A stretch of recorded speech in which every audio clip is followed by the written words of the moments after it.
Had you followed Captain Ahab down into his cabin after the squall that took place on the night succeeding that wild ratification of his purpose with his crew, you would have seen him go to a locker in the transom, and bringing out a large wrinkled roll of yellowish sea charts, spread them before him on his screwed-down table. Then seating himself before it, you would have seen him intently study the various lines and shadings which there met his eye, and with slow but steady pencil trace additional courses over spaces that before were blank. At intervals, he would refer to piles of old logbooks beside him, wherein were set down the seasons and places in which, on various former voyages of various ships, sperm whales had been captured or seen. While thus employed, the heavy pewter lamp suspended in chains over his head continually rocked with the motion of the ship, and forever threw shifting gleams and shadows of lines upon his wrinkled brow, till it almost seemed that while he himself was marking out lines and courses on the wrinkled charts, some invisible pencil was also tracing lines and courses upon the deeply marked chart of his forehead.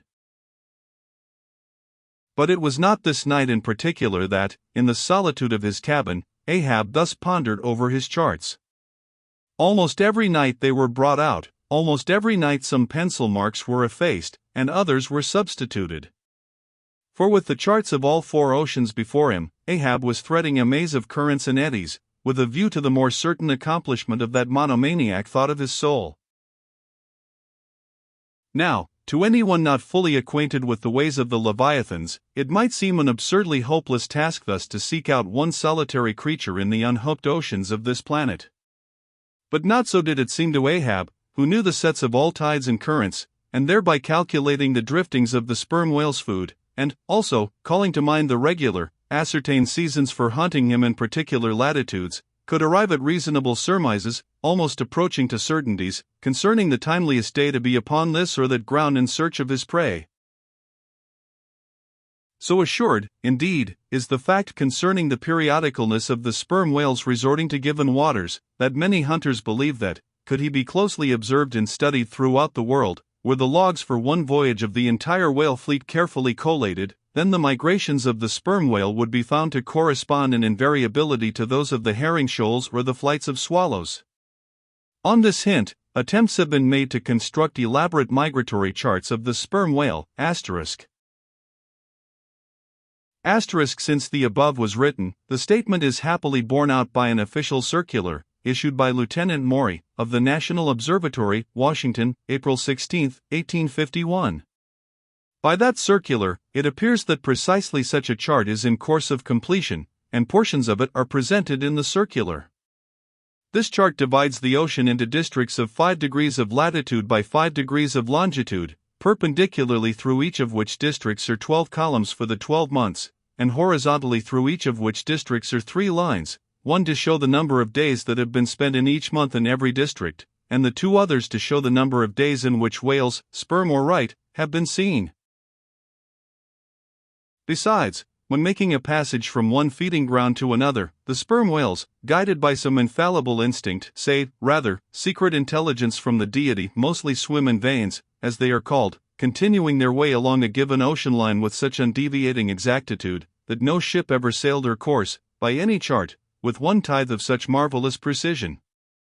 Though, in these cases, the direction taken by any one whale be straight as a surveyor's parallel, and though the line of advance be strictly confined to its own unavoidable, straight wake, yet the arbitrary vein in which at these times he is said to swim, generally embraces some few miles in width, more or less, as the vein is presumed to expand or contract, but never exceeds the visual sweep from the whaleship's mastheads, when circumspectly gliding along this magic zone. The sum is, that at particular seasons within that breadth and along that path, migrating whales may with great confidence be looked for. And hence not only at substantiated times, upon well-known separate feeding grounds, could Ahab hope to encounter his prey, but in crossing the widest expanses of water between those grounds he could, by his art, so place and time himself on his way, as even then not to be wholly without prospect of a meeting. There was a circumstance which at first sight seemed to entangle his delirious but still methodical scheme. But not so in the reality, perhaps. Though the gregarious sperm whales have their regular seasons for particular grounds, yet in general you cannot conclude that the herds which haunted such and such a latitude or longitude this year, say, will turn out to be identically the same with those that were found there the preceding season, though there are peculiar and unquestionable instances where the contrary of this has proved true. In general, the same remark, only within a less wide limit, applies to the solitaries and hermits among the matured, aged sperm whales. So that though Moby Dick had in a former year been seen, for example, on what is called the Seychelles Ground in the Indian Ocean, or Volcano Bay on the Japanese coast, yet it did not follow that were the Pequod to visit either of those spots at any subsequent corresponding season, she would infallibly encounter him there. So, too, with some other feeding grounds, where he had at times revealed himself. But all these seemed only his casual stopping places and ocean inns, so to speak, not his places of prolonged abode. And where Ahab's chances of accomplishing his object have hitherto been spoken of, allusion has only been made to whatever wayside, antecedent, extra prospects were his, ere a particular set time or place were attained, when all possibilities would become probabilities, and, as Ahab fondly thought, every possibility the next thing to a certainty. That particular set time and place were conjoined in the one technical phrase, the season on the line. For there and then, for several consecutive years, Moby Dick had been periodically descried, lingering in those waters for a while, as the sun, in its annual round, loiters for a predicted interval in any one sign of the zodiac. There it was, too, that most of the deadly encounters with the white whale had taken place. There the waves were storied with his deeds. There also was that tragic spot where the monomaniac old man had found the awful motive to his vengeance. But in the cautious comprehensiveness and unloitering vigilance with which Ahab threw his brooding soul into this unfaltering hunt, he would not permit himself to rest all his hopes upon the one crowning fact above mentioned, however flattering it might be to those hopes, nor in the sleeplessness of his vow could he so tranquilize his unquiet heart as to postpone all intervening quest.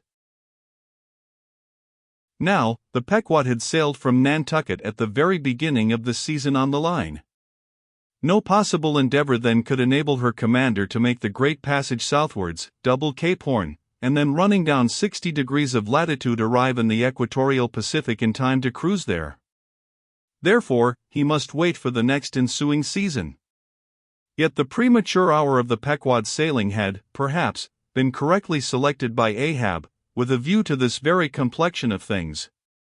Because an interval of 365 days and nights was before him, an interval which, instead of impatiently enduring ashore, he would spend in a miscellaneous hunt, if by chance the white whale, spending his vacation in seas far remote from his periodical feeding grounds, should turn up his wrinkled brow off the Persian Gulf, or in the Bengal Bay, or China Seas, or in any other waters haunted by his race.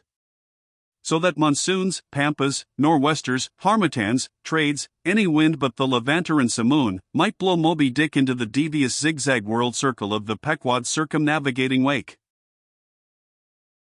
But granting all this, yet, regarded discreetly and coolly, seems it not but a mad idea, this, that in the broad boundless ocean, one solitary whale, even if encountered, should be thought capable of individual recognition from his hunter, even as a white-bearded mufti in the thronged thoroughfares of Constantinople?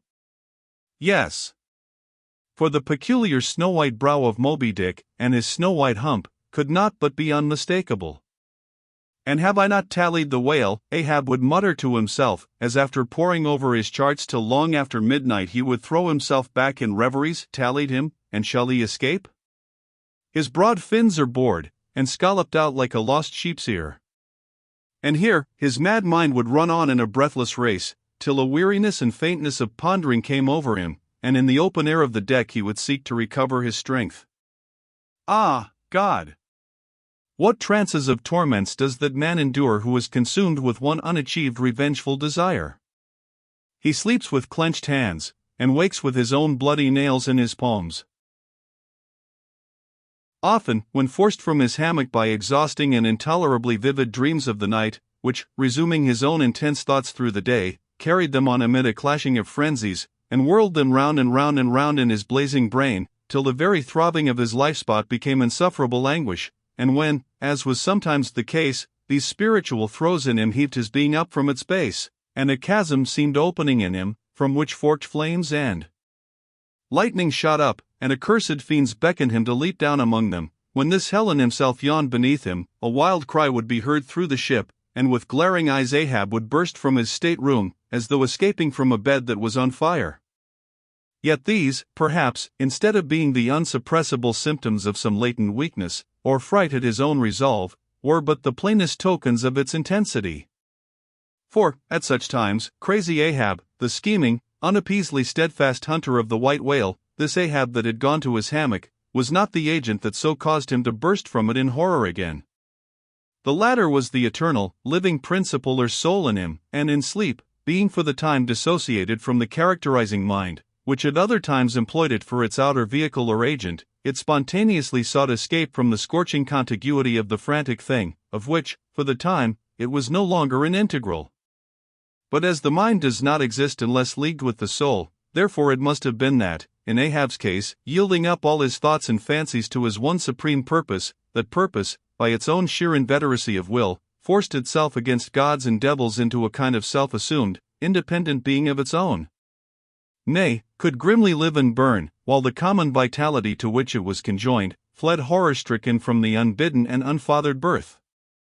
Therefore, the tormented spirit that glared out of bodily eyes, when what seemed Ahab rushed from his room, was for the time but a vacated thing, a formless somnambulistic being, a ray of living light, to be sure, but without an object to color, and therefore a blankness in itself.